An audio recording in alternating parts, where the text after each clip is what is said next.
Baik. Bismillah. Assalamualaikum warahmatullahi wabarakatuh. Alhamdulillahirabbil alamin hamdan katsiran thayyiban mubarakan fi kama yuhibbu rabbuna wa yarda wa amma ba'd. Asyhadu an la ilaha illallah wa asyhadu anna Muhammadan abduhu wa rasuluh la nabiyya ba'dah amma ba'du. 91,1 FM Radio Robani merajut ilmu dan peradaban generasi Robani di manapun antum berada dan juga pemirsa KMTV dimanapun antum bisa menyimak siaran kita di kesempatan malam hari ini. Alhamdulillah kita bersyukur kepada Allah Subhanahu wa taala. Kemudian salawat dan salam kepada Nabi Muhammad sallallahu alaihi wasallam selaku kedua dan uswah kita dalam kehidupan. Kita permohon salawat ini tersampaikan selalu kepada seluruh keluarga, kepada para sahabat dan juga tentunya kepada orang-orang yang senantiasa istiqamah menjaga dan menjalankan ajaran serta sunnah-sunnah beliau hingga hari kiamat kelak. Taib generasi Robani dimanapun antum berada, pemirsa KMTV juga ikhwan yang berkesempatan hadir di studio, kita kembali di Pondasi Podcast Dakwah Islami. Alhamdulillah untuk kesempatan malam hari ini kita sudah memasuki episode ke-15 dan di malam hari ini seperti biasa kita sudah bersama guru kita Ustadz Dr. Helmi Basri LCMA Hafizahullah Ta'ala. Dan kita akan membahas satu tema yaitu mengenai waktu adalah pahala. Seperti apa dan bagaimana lebih kurang 1 jam ke depan kita akan bahas bersama-sama. Kita sapa dulu beliau untuk kesempatan malam hari ini. Assalamualaikum Ustaz. Waalaikumsalam warahmatullahi wabarakatuh. Gimana kabar Ustaz? Walillahilhamd. Sehat Ustaz ya? Alhamdulillah. Baik Ustaz, kita selama lebih kurang 1 jam kita akan membahas masalah waktu Ustaz. Waktu adalah pahala. Dan ini seperti biasa untuk antum semua generasi Robani yang menyimak ataupun pemirsa KMTV. Nanti kita akan bahas selama lebih kurang 1 jam ke depan ini mengenai segala sesuatu ataupun seluk-beluk mengenai waktu ini dalam pandangan atau dalam sisi agama kita seperti apa. Kita awali Ustaz dari 86.400 detik itu sepertinya Ustaz. Dalam sehari amanah yang diberikan Allah kepada kita pada diri masing-masing kita itu sama Ustaz, 24 jam. Sebenarnya bagaimana Islam ataupun agama kita mengajari tentang waktu ini Ustaz? Baik. Nah, Fadhil Ustaz. Bismillahirrahmanirrahim. Alhamdulillah. Wassalatu wassalamu ala Rasulillah wa ala alihi wa sahbihi wa mawala. Ikhwati fillah, para sahabat Robani dan pecinta KMTV di mana berada, dan seluruh ikhwah yang hadir di studio pada malam hari ini. Pantas kita untuk bersyukur pada Allah Subhanahu wa taala pada malam hari ini. Kita kembali diizinkannya untuk berbagi dengan sebuah tema yaitu waktu adalah pahala. Kita mencoba untuk memaknai waktu dengan lebih berarti, karena yang selama ini yang ada dalam pikiran orang adalah waktu adalah uang. Jadi kita dibawa kepada waktu yang kita kaitkan dengan persoalan dunia. Tapi ternyata Islam memandang waktu itu jauh lebih berharga daripada itu, karena Allah Subhanahu wa taala mengaitkan waktu kita dengan akhirat. Oleh karena itu kita bisa katakan bahwa Islam adalah sebuah ajaran yang sangat menganjurkan kita sebagai umatnya untuk menjaga waktu. Bahkan tidak boleh ada waktu kita yang tidak produktif. Harus senantiasa ada aktivitas-aktivitas yang aktivitas itu terkoneksi secara langsung kepada Allah Subhanahu wa taala. Maka dalam Al-Qur'an dikatakan fa iza faragta fansab wa ila rabbika farghab. Apabila kamu selesai mengerjakan satu kegiatan, satu aktivitas, pindah pada aktivitas yang berikutnya. Tapi tidak cukup sampai di situ, wa ila rabbika farghab. Dan kepada Tuhanmu lah kamu penuh harap. Jadi waktu yang kita gunakan untuk beraktivitas harus selalu kita hubungkan. Harus ada selalu korelasinya dengan akhirat, dengan Allah, dengan niat-niat yang baik, sehingga waktu kita nanti akan bernilai pahala.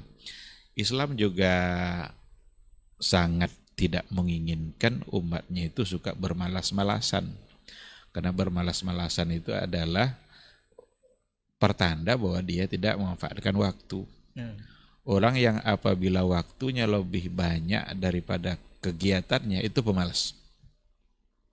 Jadi bingung dia ini mau buat apa lagi? Ini mau buat apa lagi? Jadi kalau waktunya lebih banyak daripada aktivitasnya, itu sesungguhnya dia adalah seorang yang pemalas.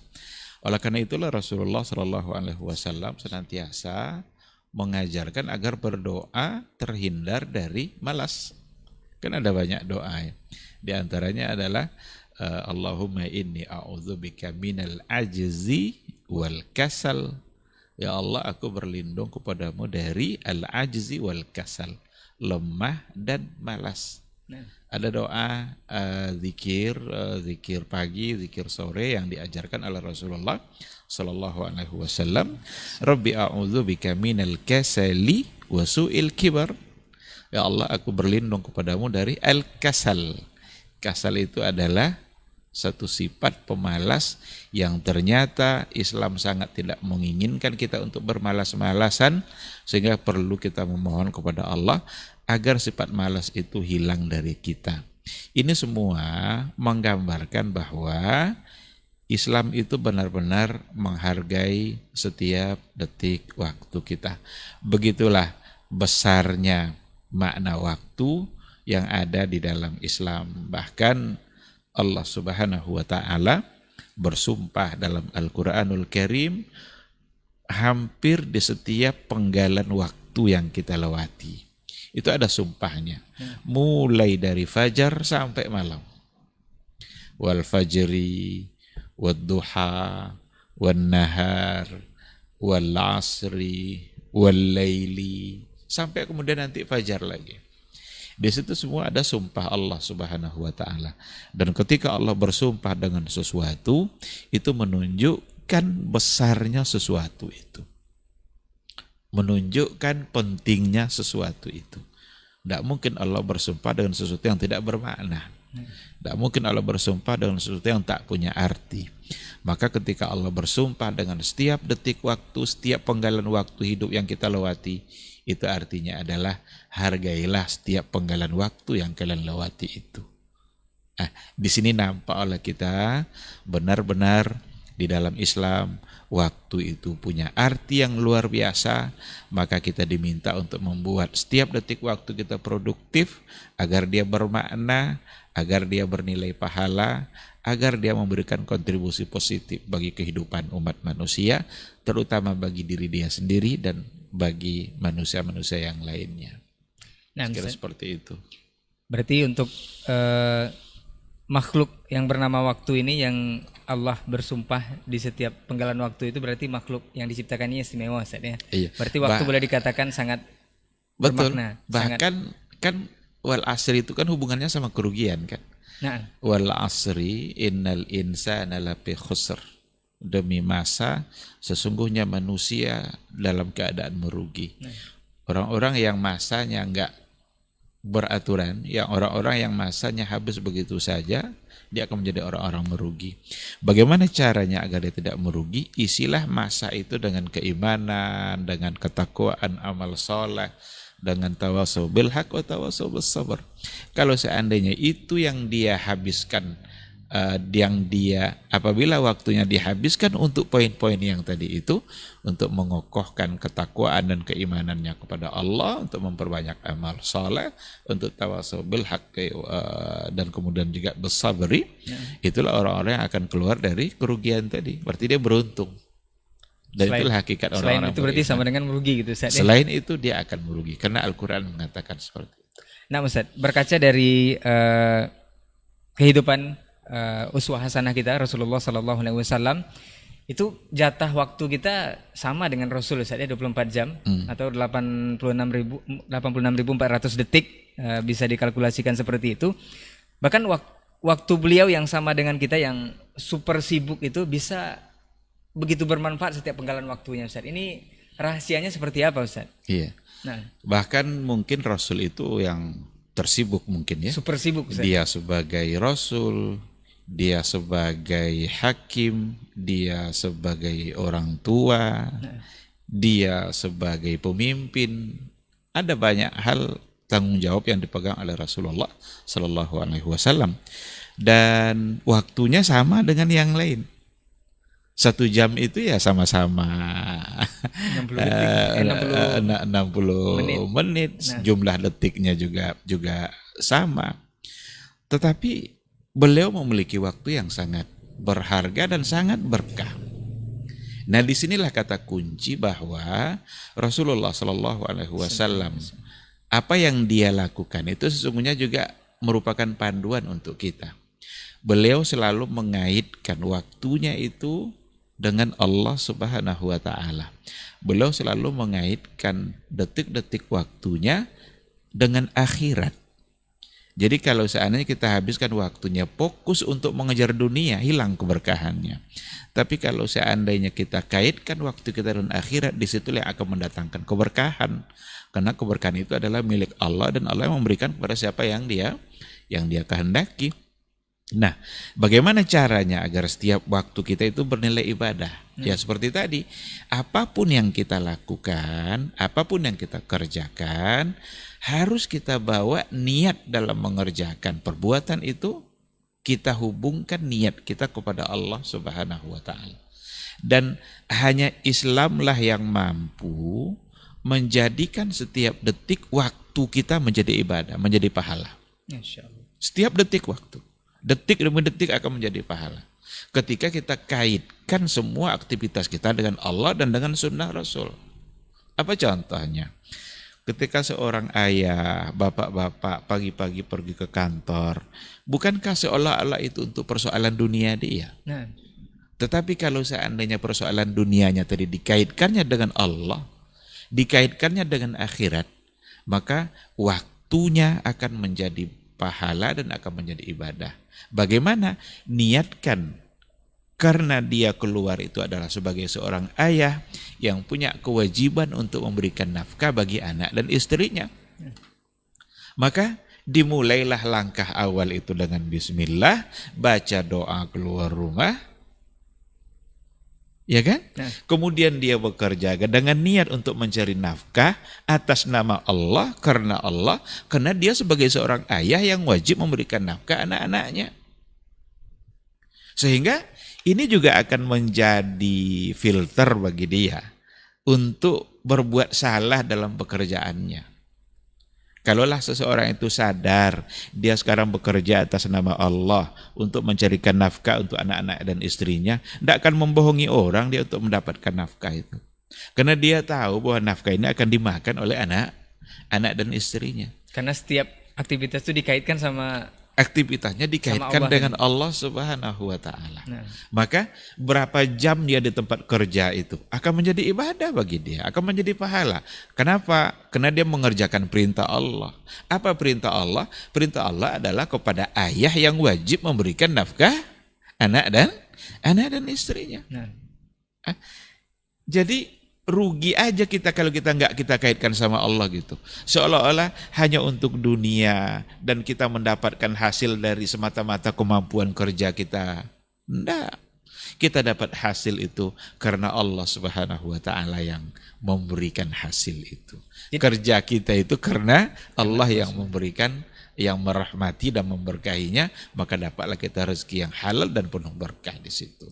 Jadi Masya Allah ini agama kita memberikan rumus yang sesimpel itu untuk mengaitkan setiap pekerjaan atau setiap aktivitas, setiap waktu yang kita isi itu dengan Allah, itu akan jadi ibadah. Akan jadi ibadah. Maka jangan rugi sekali kalau orang itu yang mengaitkan rugi ini. Sekali kalau tidak dikaitkan. Nah, Akan banyak nanti contoh yang bisa kita kita angkat ya dalam hal-hal kebiasaan keseharian kita umpamanya. Kita kaitkan dengan sunnah Nabi. Akan menjadi pahala, akan menjadi ibadah. Apa contoh? Kita pakai pakaian. Sebelum bekerja kita pakai pakaian, pakai celana, pakai baju. Dalam hadis dikatakan bahwa Rasulullah Shallallahu Alaihi Wasallam suka memulai segala sesuatu dari sebelah kanan. Nah. Sekarang kita pakai sandal, kita awali pakai sandal kita itu atau pakai sepatu kita dengan kaki kanan. Niatkan bahwa kita sedang mengikuti Nabi kita yang mencintai untuk memulai sesuatu dengan sebelah kanan. Jadi pahala itu kita pakai sepatu itu. Kita pakai baju mulai dari lengan kanan. Niatkan bahwa kita mulai dari kanan itu karena Rasul yang menyuruh. Bahkan di hadis kan fitana'ulihi wa tarajulihi. Dalam pakai sandalnya Nabi dan sisir rambut. Coba tarajul itu sisir rambut. Kita ambil sisir, kita sisir rambut kita mulai sebelah kanan. Kita niatkan mengikuti Nabi, pahala. Padahal kalau diapakan cuma persoalan dunia tuh Ustaz ya, cuman Seolah-olah itu kan cuma urusan, tidak ada hubungan dengan akhirat, seolah-olah kan. pakai sendal gitu Ustaz.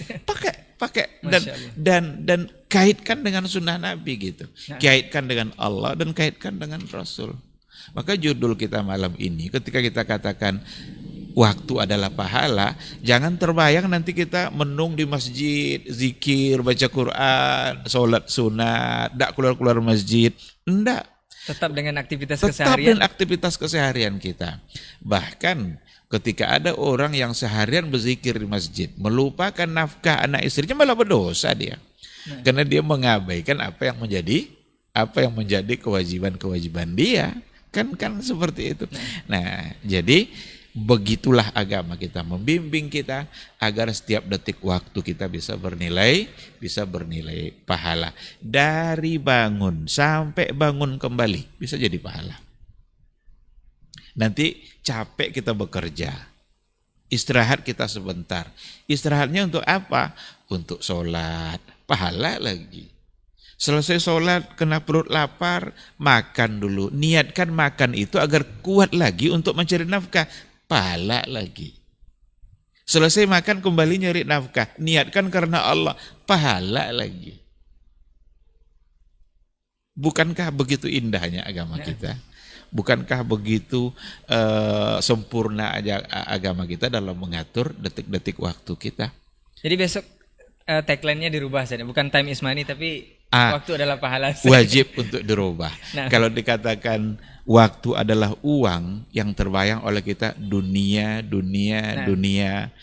numpuk uang kita, mati kita, orang lain yang menghabiskan. Padahal uang kita itu. bisa mendulang hal yang lebih luar biasa dari itu saja. Uang dapat, pahala juga dapat.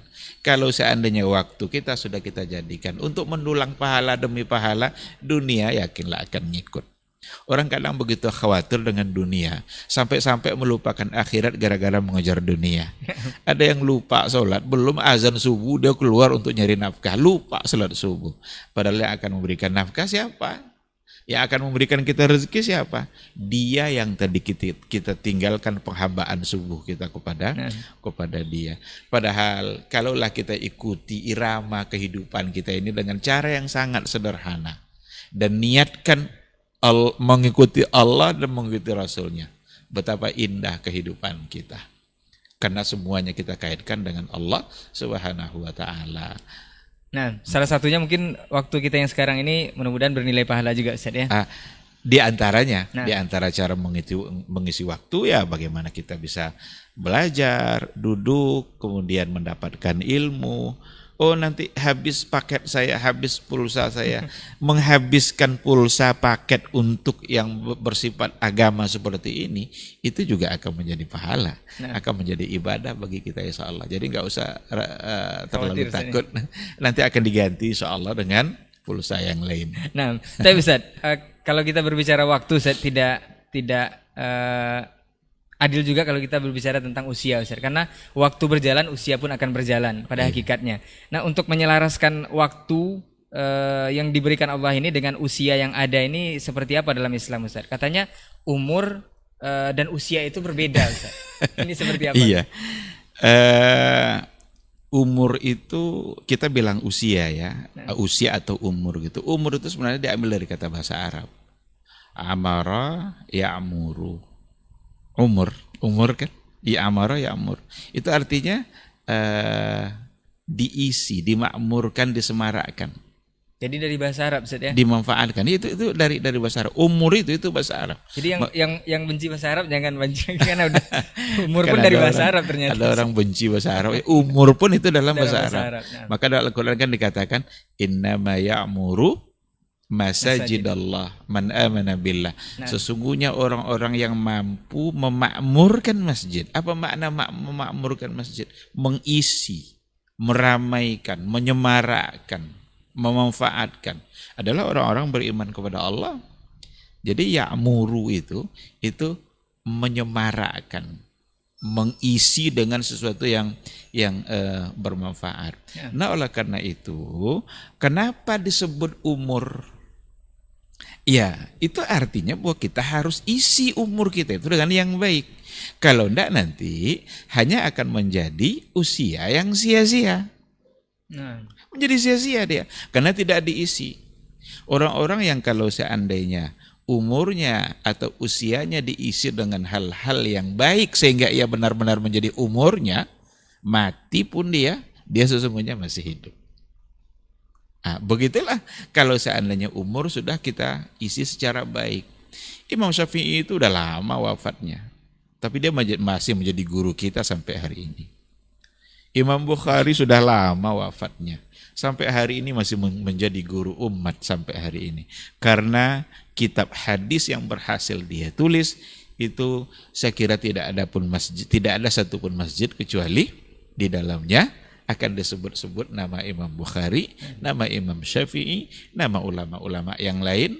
Kenapa? Mereka sesungguhnya secara zahir fisiknya sudah lama wafat. Tapi karena dia punya umur, sampai sekarang dia menjadi guru. Jadi guru kita merujuk pendapat-pendapat mereka. Apa yang mereka katakan tentang agama, sehingga kita amalkan apa yang mereka katakan, apa yang dipahaminya dari hadis-hadis Nabi, sehingga kita amalkan, dan itu akan menjadi pahala bagi mereka. Jadi di antara cara untuk tidak memutuskan pahala itu juga adalah ketika kita isi umur kita dengan sesuatu yang dapat dimanfaatkan oleh orang lain setelah wafatnya kita. Sudah wafat nih, umur kita sudah berakhir secara zahir, tetapi kita melakukan sesuatu yang masih dimanfaatkan oleh orang lain, maka umur kita yang sudah habis tadi itu akan tetap menjadi pahala. Bukankah waktu itu adalah pahala? Ya. Nah, maka ada sebuah syair yang diungkapkan oleh Ali bin Abi Thalib, syair yang luar biasa. Dia katakan, wa qadru kulli imri'in ma kana yuhsinuhu wal jahiluna li ahli ilmi a'da'u fafuz bi ilmin ta'ish hayyan bihi abada wan nasu mauta wa ahlul ilmi ahya'u. Jadi ukuran kedudukan kemuliaan seseorang itu adalah terkait apa yang baik yang telah dia lakukan. Wal jahiluna li ahli ilmi a'da'u. Orang-orang jahil itu akan menjadi musuh ahlul ilmi. Fafuz bi ilmin ta'ish hayyan bihi abada. Menangkanlah diri kamu dengan mendapatkan ilmu, kamu akan hidup selama-lamanya. Wan nasu mauta, manusia semuanya sudah wafat. Wa ahlul ilmi ahya'u, sementara ahlul ilmi akan senantiasa hidup. Manusia sudah mati semuanya. Yang sejaman dia sudah wafat sama orang-orang sezamannya. Wa ahlul ilmi ahya'u, tapi yang ahlul ilmi itu akan senantiasa dikenang dan akan senantiasa hidup. Nah, beginilah yang harus kita pahami agar usia kita tidak sia-sia. Jadikan dia benar-benar sebagai umur kita. Bagaimana caranya? Isilah umur kita itu dengan sesuatu yang baik, dengan sesuatu yang akan dimanfaatkan oleh orang lain. Kita tidak berbuat hanya untuk kepentingan diri kita saja, tapi kita dan juga kemanfaatan yang akan dirasakan oleh banyak orang. Nah, Ustaz, menarik. Kita masih terkait dengan umur atau usia ini, Ustaz. Ini koreksi kalau salah, Ustaz. Ada 3 perkataan Jibril kalau tidak salah, Ustaz, tentang masalah usia atau umur ini, Ustaz. Apakah ini peringatan atau warning yang seharusnya disadari oleh setiap kita bahwa betapa waktu hidup kita itu singkat, Ustaz? Katanya ada yang mengatakan kalau bisa dibandingkan itu cuma 1,5 jam. Ini seperti apa? Apakah benar ini? Saya tidak tahu yang 3 yang dimaksud itu yang mana, tetapi ada banyak pesan-pesan Jibril kepada Rasulullah Sallallahu Alaihi Wasallam yang hubungannya dengan pemanfaatan waktu selama dia menjalani kehidupannya. Salah satunya adalah kata Nabi bilang begini, atani Jibril. Jibril mendatangi saya faqala. Lalu ia berkata, ya Muhammad, isma syi'ta fa innaka mayyitun. Hiduplah kamu, berbuatlah, tapi ingat, fa innaka mayyitun. Sesungguhnya kamu akan mati. Wa ahbib ma syi'ta fa innaka mufariquh.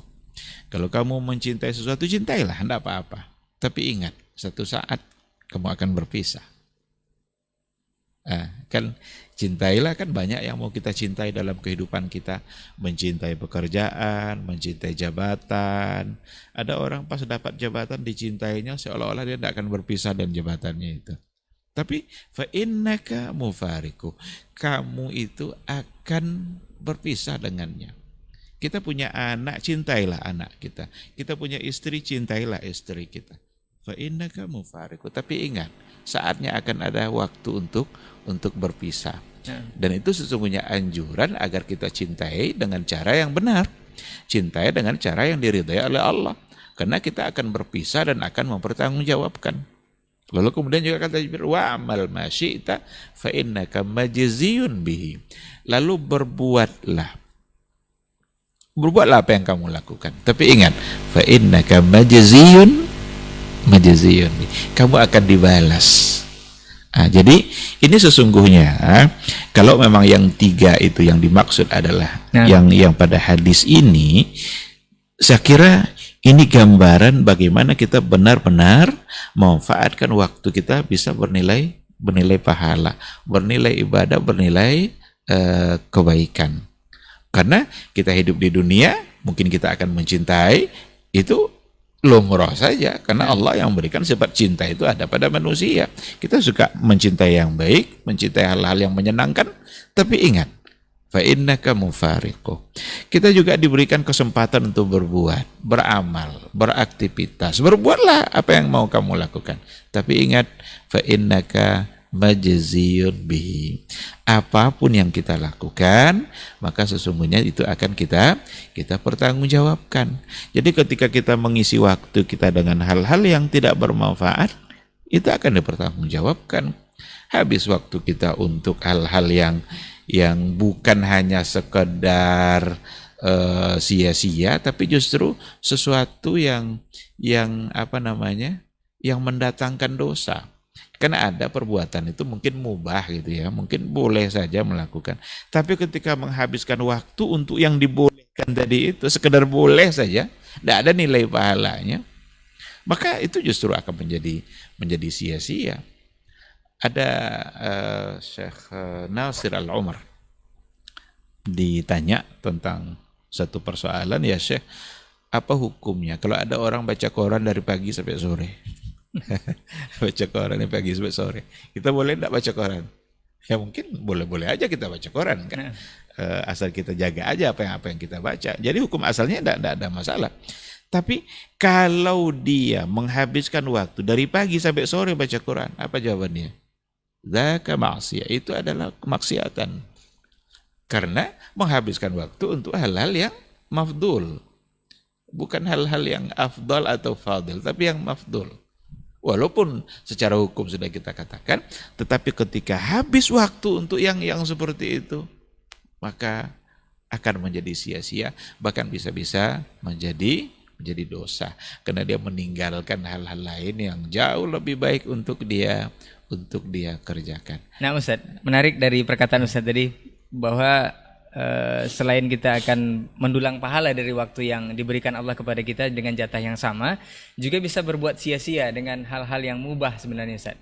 Nah ada generasi kita khususnya yang saat ini milenial itu banyak menghabiskan waktu, contohnya boleh kita sebut Ustaz dengan game online, bahkan itu bisa juga dari pagi sampai sore Ustaz, bahkan sampai malam, bahkan waktu ataupun hal-hal yang wajib tertinggalkan juga dengan game ini. Ini apakah termasuk perbuatan yang sia-sia atau seperti apa? Dan ada juga yang menghabiskan waktunya dengan hal-hal yang lain yang ternyata tidak banyak manfaatnya. Seperti yang mungkin kita singgung sedikit Ustadz, yang lagi booming saat ini, yang menghabiskan waktunya dengan mengadopsi ataupun mengambil atau memelihara sebuah boneka yang katanya diisi dengan arwah-arwah orang yang hidup Ustadz. Orang yang sudah mati, nah Ustadz, yang dikenal dengan spirit doll atau boneka arwah Ustadz. Kemudian juga ada juga yang melalaikan waktunya Ustadz, atau boleh dikatakan taswif. Kalau misalnya diajak untuk menuntut ilmu atau kajian, aduh sibuk, atau bentar aja lah, atau besok aja, atau bentar aja, atau besok aja. Ini seperti apa dalam Islam Ustadz? Nah, saya kira kita tidak perlu ragu untuk mengatakan bahwa itu adalah sesuatu yang sia-sia gitu ya. Karena menghabiskan waktu, menghabiskan duit, menghabiskan banyak hal yang tidak bermanfaat dalam kehidupan dia. Dan setelah itu dia tidak mendapatkan apa-apa. Ya. Apakah akan ada ketenangan jiwa setelah dia menghabiskan waktu bermain game itu? Dan ini tipuan yang luar biasa yang kita hadapi pada hari ini dan yang diinginkan oleh musuh-musuh Islam. Bagaimana umat Islam itu semakin dilalaikan oleh banyak hal, bahkan melupakan kewajiban-kewajibannya kepada Allah Subhanahu wa taala. Tidak ingat lagi orang sudah azan, tidak ingat lagi apa hal-hal penting yang harus dia lakukan. Ya. Tetapi dihabiskan untuk berbagai hal yang tidak bermanfaat. Dan itu tidak pula gratis-gratis itu. Bayar juga. Dan menghabiskan uang. Nah. Justru kalau dia habiskan waktunya untuk pahala, itu bisa gratis. Banyak sekali yang dengan cara gratis kita mendapatkan pahala dari Allah Subhanahu wa taala. Tidak perlu uang, tidak perlu modal, tidak perlu apa-apa. Apa contohnya? Zikir umpamanya. Zikir itu amalan yang paling mudah. Dan itu bentuk rahmat Allah Subhanahu wa taala bagi kehidupan manusia. Dan menempati posisi yang luar biasa untuk mendekatkan diri kepada Allah. Zikir. Tidak perlu modal. Bilang subhanallah, tidak perlu modal. Ketika kita berjalan, nampak oleh kita satu pemandangan yang begitu indah. Atau kita lihat bangunan yang begitu megah. Kadang-kadang kita begitu gampang memuji orang yang membangunnya. Ini hebat sekali arsiteknya ini. Orangnya yang kita puji. Padahal yang pertama sekali lidah kita harus mengucapkan pujian-pujian untuk Allah Subhanahu wa taala. Subhanallah, begitu indah dedaunan yang kita lihat. Bukit yang menjulang tinggi seperti itu. Ada burung-burung yang terbang di situ. Allah yang kita puji. Dan itu akan menjadi pahala bagi kita. Duduk saja kita lalu kemudian kita berzikir bertasbih. Sambil kita bekerja berzikir bertasbih. Selain itu akan membuat waktu kita bernilai ibadah, Allah akan senantiasa turunkan keberkahan-keberkahannya dalam kehidupan kita. Tapi kalau seandainya habis waktu untuk bermain game online tadi itu melupakan kita kepada zikir, menghabiskan waktu, menjauhkan keberkahan dari kita. Apa yang mau kita dapatkan jadinya? Ini yang perlu disadari bersama oleh kita gitu ya. Sebagai generasi yang hidup di akhir zaman ini memang tantangannya pasti akan sangat luar biasa. Orang lebih bersemangat menunggu jadwal bola daripada bangun untuk sholat tahajud. Sholat tahajud begitu sulit untuk bangun. Tapi jadwal bola ditunggu-tunggu. Bukan tidak boleh nonton bola. Silakan kalau memang mau nonton juga. Tapi ingat, kan ada pesan Jibril. Fa innaka majziyun wa amal ma syi'ta. Amalkan apa yang kamu lakukan. Buat aktivitas yang kamu inginkan. Fa innaka majziyun. Sesungguhnya kamu akan dibalas. Kalau itu baik, berarti balasnya adalah pahala. Tapi kalau itu adalah buruk, berarti balasannya adalah nerakanya Allah Subhanahu wa taala. Dan pesan yang pertama itu kan soal kehidupan yang akan berakhir kan. Jadi diawali oleh Jibril, "Ish ma syi'ta fa innaka mayyitun." Hiduplah kamu. Silakan kamu menjalani kehidupan kamu. Tapi ingat, kamu akan mati. Kadang dengan melalaikan waktu kayak tadi itu seolah-olah kita tidak akan mati. Bahkan bisa Allah mematikan kita saat kita berbuat hal-hal yang sia-sia tadi itu kan. Dan seperti contoh-contoh yang tadi itu ada orang yang bermain-main dengan boneka yang saya kira itu perlu untuk didalami lebih jauh karena tidak sekedar boneka, saya kira itu ada. Tapi pada asalnya hukum main boneka boleh saja untuk anak-anak. Bagi anak-anak itu seperti dalam hadis kan ada Aisyah yang juga pernah bermain boneka, tapi untuk anak-anak memang anak-anak umur usia di mana dia memang bermain-main. Tapi kalau sudah dewasa, sudah tua, bukan lagi boneka yang akan menjadi mainan dia, itu kekanak-kanakan namanya. Apalagi kalau bonekanya sudah boneka-boneka yang yang tidak lagi seperti boneka biasa yang katanya sudah memiliki unsur-unsur yang di situ bisa saja ada keserikan-keserikan dan keyakinan-keyakinan yang lain. Seperti mengaitkan boneka ini dengan keberkahan dan atau dengan keberuntungan dalam kehidupan dia. Bukankah itu merupakan sesuatu yang dilarang oleh agama? Keberuntungan dalam hidup kita hanyalah datang dari Allah Subhanahu wa taala. Jangan-jangan itu bagian dari jimat atau bagian dari sesuatu yang memang di dalamnya ada makna-makna kesirikan yang agama sangat melarang kita untuk melakukan hal-hal yang seperti itu. Adapun taswif, tafsir itu kan dari kata saufa ya. Saufa itu nantilah gitu kan. Menunda-nunda maksudnya. Nantilah. Itu berarti dia mengedepankan bisikan-bisikan hawa nafsunya dan bisikan-bisikan syaitan. Syaitan itu ada target-targetnya pada kita. Target syaitan itu yang pertama sekali ya meninggalkan kebaikan. Kalau bisa kita jangan pernah sholat. Itu target dia. Tapi kalau sholat akan terlaksana juga oleh kita, setidaknya ditundalah pelaksanaannya. Atau nanti dia rusak niat kita. Kayaknya ini tidak bisa dilarang orang ini sholat nih. Tetap aja dia sholat. Mulai dibisik-bisikkan. Tonton aja lah dulu itu kan enak tuh sinetron tuh. Nanti aja lah sholat kan lama waktu. Dibawa waktu Isya panjang waktu Isya panjang gitu kan. Macam-macam itu. Yang pada akhirnya memang dia akan undur sholatnya. Yang nanti kalau jadi juga dia sholat, kadang dipengaruhinya soal niatnya, soal kehusukannya. Begitulah trik-trik setan dalam kehidupan kita yang harus kita waspadai. Maka kita gampang sebenarnya terjebak pada taswif itu, menunda-nunda satu kebaikan. Maka perlu kita mengingat apa yang dikatakan oleh kalau nggak salah Umar bin Al-Khattab atau Ibnu Umar, iza asbahta fala tantaziril masa wa iza amsayta fala tantaziril sabah. Kalau seandainya kamu punya peluang melakukan suatu kebaikan di pagi hari, fala tantaziril masa. Jangan kamu menunggu sampai sore. Jangan taswif, jangan diundur sampai sore. Kalau seandainya kamu punya peluang pula untuk melakukan kebaikan di sore hari, fala tantaziril sabah. Jangan pula diundur sampai pagi. Karena siapa tahu besok pagi datang sementara kita sudah tidak ada. Kata, ada yang bisa menjamin. Kata seorang penyair kan gitu. La turji fi'la salihati ila gadin la'alla gadan ya'ti wa anta faqidu. Jangan kamu undur-undur perbuatan baik itu sampai besok. La'alla gadan ya'ti, siapa tahu hari esok datang, wa anta faqidu. Sementara kamu sudah tidak ada. Yang tinggal hanyalah penyesalan.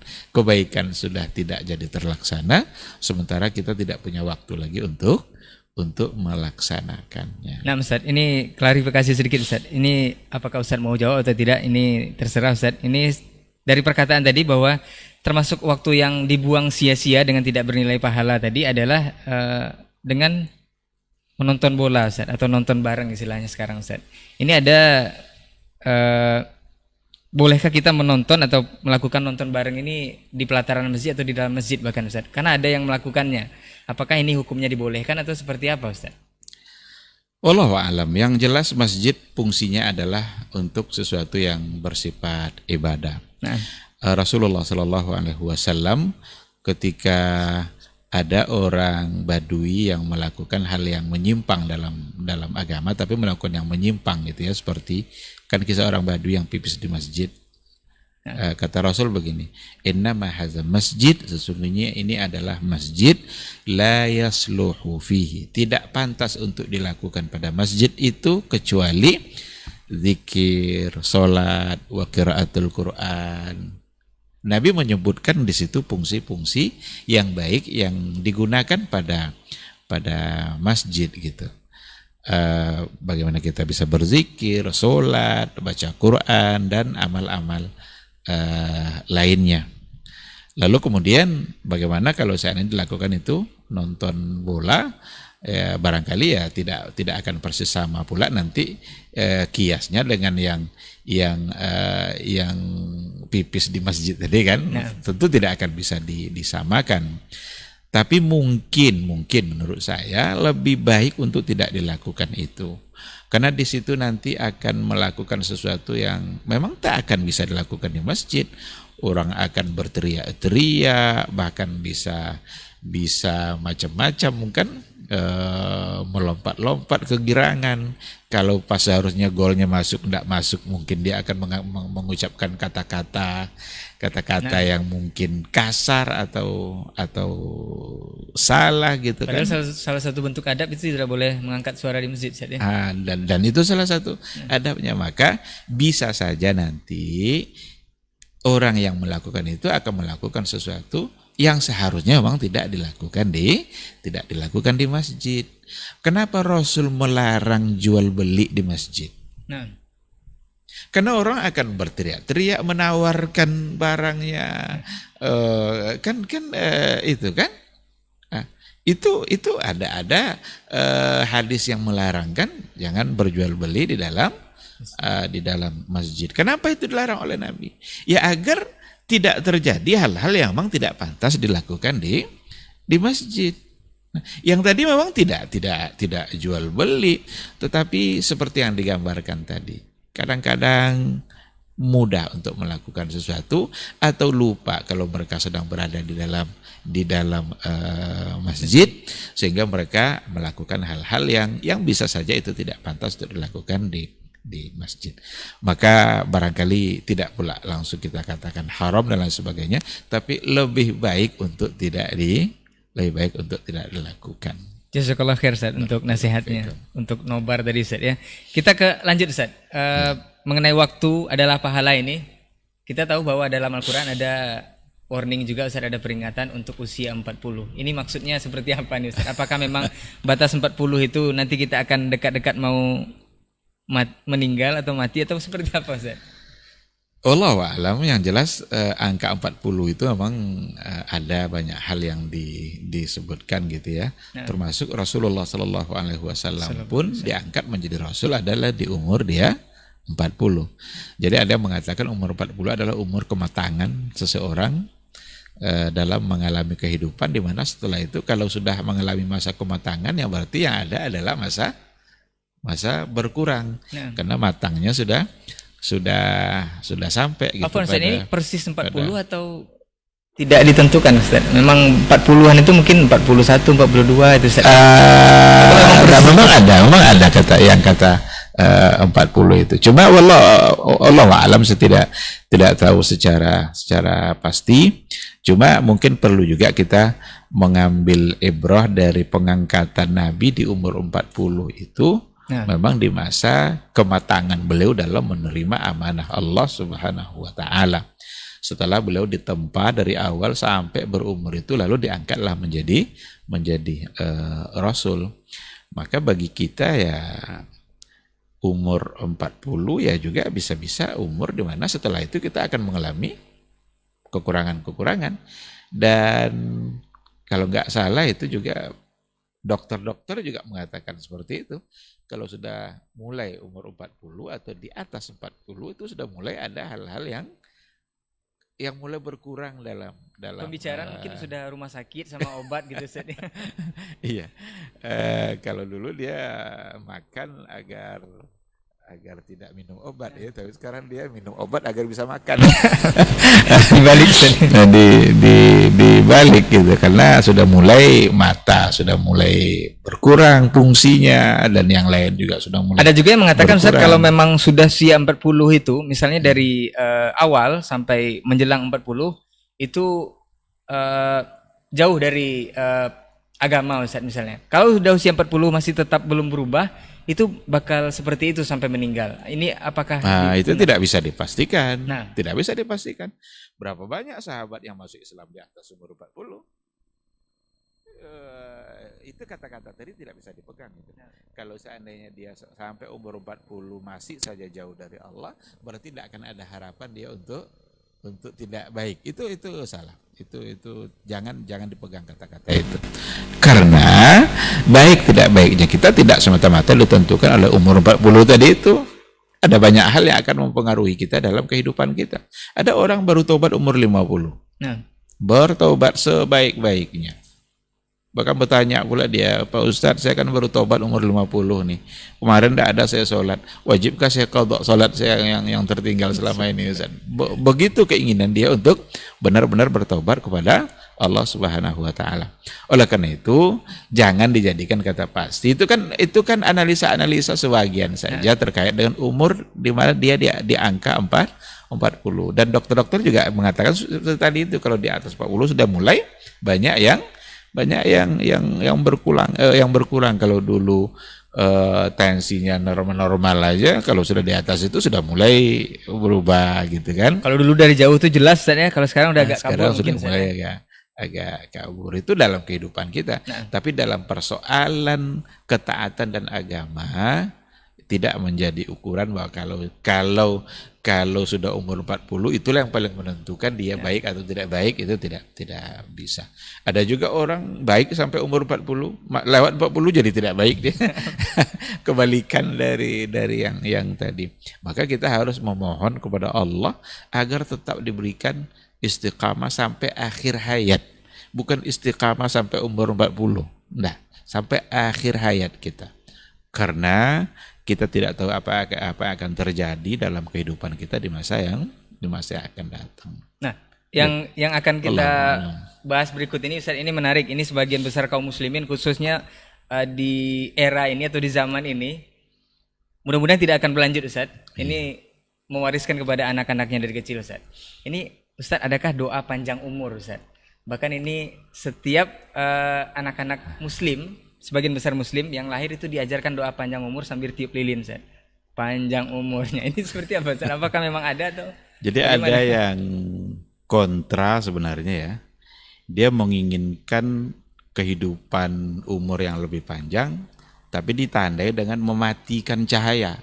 Nah, ini bertentangan nih. Ini dari perlakuan saja udah dari perlakuan itu saja itu sudah salah. Dia minta panjang umur tapi cahaya dimatikan. Berarti jangan-jangan dia minta mati itu. Sebagaimana cahaya ini dimatikan. Nah, dan tradisi itu tidak ada dalam Islam, itu tidak ada. Persoalan panjang umur, Nabi memberikan cara. Ada cara yang diajarkan oleh Rasulullah. Dalam hadis kan dikatakan man ahabba, siapa yang ingin ayyub sata alaihi fi rizkihi wa yunsa'alahu fi atharihi falyasil rahimah. Barang siapa yang ingin Allah buka luas untuk dia rizkinya dan dipanjangkan umurnya, falyasil rahimah, hendaklah ia menjalin hubungan silaturahim. Ini berarti kan cara Nabi kan. Hadis ini menggambarkan bahwa atau menunjukkan bahwa cara untuk mendapatkan keberkahan dalam hidup dan keberkahan pada umur itu dengan cara yang diajarkan Nabi tadi itu. Jalinlah silaturahim kita. Kalau kita silaturahim di pagi-pagi, setidaknya dapat minum kan, dapat rezeki di situ. Silaturahim pula siang, dapat pula minum, dapat pula rezeki. Falyasil rahimah. Dibuka pintu rezeki, kemudian diberikan yunsa'lahu atharu, itu ya ada yang mengartikan dalam terjemahan itu, saya tengok itu.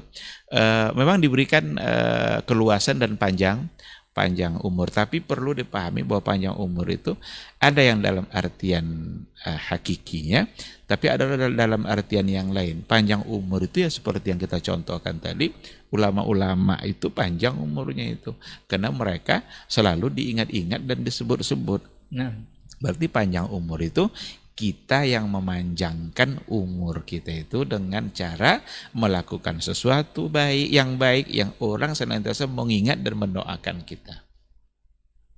Nah, kita setiap kali menyebut nama Imam Syafi'i diminta untuk mengucapkan rahimahullah. Berkata Imam Syafi'i rahimahullah, semoga Allah merahmatinya. Itu doa. Kalau untuk sahabat kan radhiyallahu anhu, karena Allah yang memang memujinya langsung seperti itu. Semoga Allah meridainya. Tapi untuk yang lain, rahimahullah, itu doa. Berapa banyak orang yang mendoakan Imam Syafi'i, Imam Bukhari, Imam Abu Hanifah, Imam Malik, imam-imam mazhab yang lain. Semua dalam bentuk doa-doa baik. Kenapa demikian? Karena dia telah melakukan sesuatu yang baik yang dirasakan manfaatnya oleh orang lain. Tapi kalau seandainya kita berbuat jahat terus dalam kehidupan kita, orang mendoakan kita cepat mati, padahal kita masih hidup. Pergi pasar nyuri barang ini, pergi ke toko-toko nyuri pula di sana. Kata orang apa? Kapan matinya bulan ini? Gitu. Padahal dia masih hidup. Jadi dia masih hidup, tapi sesungguhnya dia sudah mati. Karena orang mendoakan kematian untuk dia. Tapi orang-orang yang sudah meninggal karena kebaikan-kebaikannya selalu mendapatkan doa-doa baik. Nah, oleh karena itu panjang umur itu sebenarnya bisa dipahami dari dua hal itu. Bisa dalam artian yang hakiki, yang sebenarnya. Kalau yang sebenarnya berarti kan umur sudah ada takdirnya. Kan orang nanti bisa mengaitkan seperti itu. Apa bisa kita merubah takdir? Kita tidak bisa merubah takdir. Tapi sikap dan tindakan kita berpengaruh pada takdir kita. Nah, ini yang harus dipahami. Merubah takdir jelas tidak bisa. Karena kita nggak tahu takdir kita apa. Tapi sikap dan tindakan kita insya Allah bisa berpengaruh pada takdir kita. Ketika kita tidak punya apa-apa, lalu kita ingin memiliki apa-apa. Apa sikap kita? Berusaha. Mudah-mudahan berusaha itu Allah mudahkan mendapatkan apa-apa yang kita inginkan tadi itu. Berarti sikap kita, perbuatan kita akan berpengaruh nanti pada takdir kita. Dan di antara yang paling berpengaruh pada takdir itu ada doa. Adalah doa kita. Maka jika kita berdoa umpamanya panjang umur dalam artian yang baik, ya bisa panjang umur dalam artian yang sesungguhnya, tapi dengan makna yang kedua tadi itu. Nah, jadi bukan panjang umur yang tiup lilin itu Ustaz ya? Bukan kalau yang tiup lilin itu tidak ada panduannya dalam. Dan mudah-mudahan tidak dilakukan lagi oleh kaum muslimin saat ini. Mudah-mudahan disadari dan tidak menghidupkan apa yang menjadi kebiasaan orang-orang yang bukan dari golongan Islam. Nah Ustaz, berbicara umur lagi Ustaz, ini dalam Islam apakah memang ada umur kedua dan reinkarnasi istilahnya Ustaz? Jadi orang yang meninggal itu setelah meninggal nanti akan kembali lagi dengan kelahiran yang kedua, dengan kalau dulunya misalnya jahat, ini akan kembali dengan wujud yang baik. Kapan kembalinya? Apa dikenal dalam Islam atau seperti apa Ustaz? Kalau umur yang kedua seperti tadi itu tidak ada itu. Wallahu alam, yang saya tahu tidak ada. Karena kalau seandainya kita sudah meninggal, lalu kita masuk ke alam barzakh. Alam barzakh itu kan artinya batas. Batas antara dunia dengan akhirat. Maka barzakh. Tidak akan adalah masa dia akan kembali lagi ke muka bumi. Nanti saatnya baru dia bangkit di hari dibangkitkan oleh Allah Subhanahu wa ta'ala. Makanya namanya Yaumul Ba'as, hari berbangkit. Disebut juga dan Yaumul Khuruj. Khuruj itu kan kharaja, keluar kan. Yaumul Khuruj, hari di mana kita dikeluarkan dari kubur. Kalau dia sudah bangkit sekarang dan sudah keluar, berarti apa artinya Yaumul Khuruj ini? Apa artinya Yaumul Ba'as? Nanti absen dia, berarti tidak ada dia keluar lagi. Nanti dicari-cari kok tidak ada si fulan gitu kan. Dan siapa pula yang mengeluarkan dia? Ini khurafat ini. Ada orang yang bilang begini, kalau pas mau Idul Fitri, hidupkan lilin, sambutlah kedatangan arwah-arwah itu. Nanti arwah dia yang berkunjung mana? ke rumahnya ya. Nanti mereka akan datang nengok anak istrinya. Kalau istrinya udah nikah lagi gimana coba? Gimana perasaan dia kalau dia tengok istrinya sudah nikah lagi? Ini khurafat jangan dipercaya. Ini tidak ada dalam Islam seperti ini. Ketika kita sudah masuk dalam satu alam, kita tidak akan pernah kembali pada alam yang sebelumnya. Manusia mengalami 4 alam. Alam rahim, alam dunia, alam barzakh, alam akhirat. Setelah kita berada dalam satu alam yang berikutnya, tak akan pernah kembali pada alam yang sebelumnya. Maka tidak. Tetapi ada syair dari Ahmad Syauqi kalau tidak salah itu, dia membahasakan umrun tsani, tapi tidak dalam yang tadi itu. Dia mengatakan begini, farfa' li nafsika ba'da mautika dzikraha fa dzikru lil insani umrun tsani. Farfa' li nafsika, angkatlah dirimu ba'da mautika, setelah mati kamu, dzikraha. Dzikraha itu dengan membuat orang mengingat-ingat diri kita tadi. Jadi kita lakukan sesuatu yang bisa mengangkat derajat dan kemuliaan kita setelah kematian kita. Fa dzikru lil insani umrun tsani. Maka ketika kita mengingat orang yang sudah meninggal karena kebaikannya tadi itu umrun tsani. Itu sesungguhnya adalah umur yang kedua. Yang dikatakan beliau ini sebenarnya sama dengan yang dikatakan sebelum tadi kan. Imam para ulama, Imam Muslim, Abu Daud. Sampai hari ini kita masih mengingat. Berarti itu adalah umur yang kedua bagi para a'immah ketika sampai hari ini orang masih mengingatnya. Kalau itu yang dimaksud itu ada. Tapi kalau umur yang kedua kembali dari alam kuburnya lalu pulang menjadi orang baik, tidak ada lagi masa berbuat baik setelah mati itu. Karena setelah mati yang ada adalah hari hisab. Hari di mana kita dihisab, bukan hari di mana kita beramal kembali. Terlambat sudah kalau memang kematian itu sudah datang.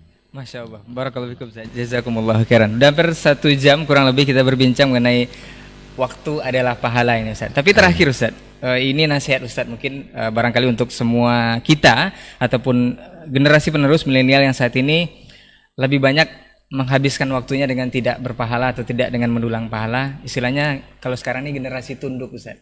Jadi tunduk kepada smartphone-nya, Ustaz. Iya. Itu sudah pasti yang sudah kita bahas selama 1 jam lebih kurang ini adalah membuang waktu sia-sia. Ini nasihatnya seperti apa, Ustaz, agar tidak terjadi lagi generasi tunduk kepada smartphone tapi tunduk kepada syariat Allah. Nah, Ustaz. Iya. Yang pertama sekali ketahuilah bahwa kita ini sesungguhnya adalah hitungan-hitungan hari aja. Pergi sebagian hari kita berarti pergi pula sebagian kita. Maka ada ungkapan innama anta ayyamu idza dhahaba ba'du ayyamika dhahaba ba'duk. Sesungguhnya kamu ini adalah hitungan-hitungan hari. Tumpukan-tumpukan jumlah hari umur itulah yang kamu sebenarnya. Idza dhahaba ba'du ayyamika, apabila sebahagian dari hari kamu itu sudah pergi, berarti habis sebagian kamu. Dan kita tidak tahu umur kita sampai berapa. Kalau seandainya umur kita hanya sampai 40, sampai umur 30 kita masih saja tunduk, generasi tunduk yang seperti yang tadi itu, tunduk aja gitu. Orang lewat pun dia tidak tahu, siapa yang datang dia tidak tahu. Iya kalau umurnya sampai 60, kalau enggak berarti sudah habis lebih dari separuh kehidupan dia. Betapa sia-sianya kalau seandainya memang dia hanya menghabiskan waktu untuk yang tidak bermanfaat. Itu yang pertama. Yang kedua, di akhirat kelak sesungguhnya kita akan mempertanggungjawabkan waktu kita. Di akhirat itu kita akan ditanya, waktu yang kita gunakan itu untuk apa? Bagaimana dan apa yang kita lakukan selama kita di dunia? Ada pertanggungjawabannya. Ketika kita menghabiskan waktu yang hanya untuk memegang satu alat dan habis berhari-hari oleh alat itu berarti kita akan mempersulit diri kita di akhirat kelak.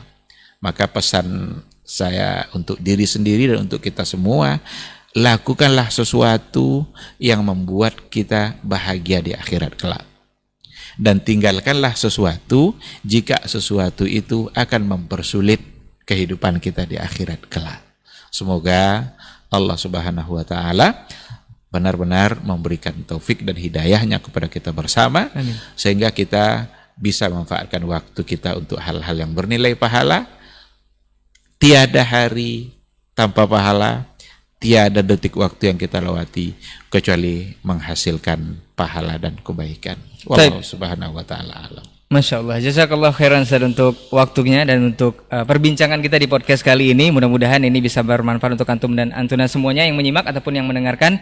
Kita di Pondasi episode ke-15 untuk kesempatan hari ini. Insya Allah pekan depan kita akan balik lagi dengan tema yang berbeda. Dan mudah-mudahan kita menjadi generasi-generasi tunduk kepada syariat dengan memanfaatkan waktu untuk bernilai pahala di sisi Allah Subhanahu wa taala. Afwan untuk semua salah kata gila bicara. Jazakumullah khairan untuk perhatian antum semua. Kita tutup dengan doa kafaratul majelis. Subhanakallahumma wa bihamdika asyhadu an la ilaha illa anta astaghfiruka wa atubu ilaik. Wassalamualaikum warahmatullahi wabarakatuh. Waalaikumsalam warahmatullahi wabarakatuh. Ketahuilah bahwa ketika kita mengikuti sebuah majelis ilmu, itu sesungguhnya Allah sedang memberikan kepada kita sekian banyak fadilah dan keutamaannya. Karena sungguh sangat mulia orang-orang yang berada di majelis ilmu. Orang-orang yang berada di majelis ilmu adalah orang-orang yang akan dimudahkan baginya jalan menuju surga Allah. Dalam hadis dikatakan oleh Rasulullah sallallahu alaihi wasallam, "Man salaka tariqan yaltamisu fihi ilman, sahalallahu lahu tariqan ilal jannah." Barang siapa yang menempuh satu jalan di mana tujuannya adalah untuk mendapatkan ilmu, maka Allah akan mudahkan baginya jalan menuju surga. Surga itu perlu iman, dan mendapatkan surga itu perlu ilmu. Maka di majelis ilmulah kita bisa menumbuhkan iman kita, dan di majelis ilmulah kita bisa mendapatkan ilmu pengetahuan. Maka sering-seringlah menghadiri majelis yang bisa menambah iman kita dan juga bisa menambah ilmu, agar surga Allah itu benar-benar semakin dekat dengan kita bersama.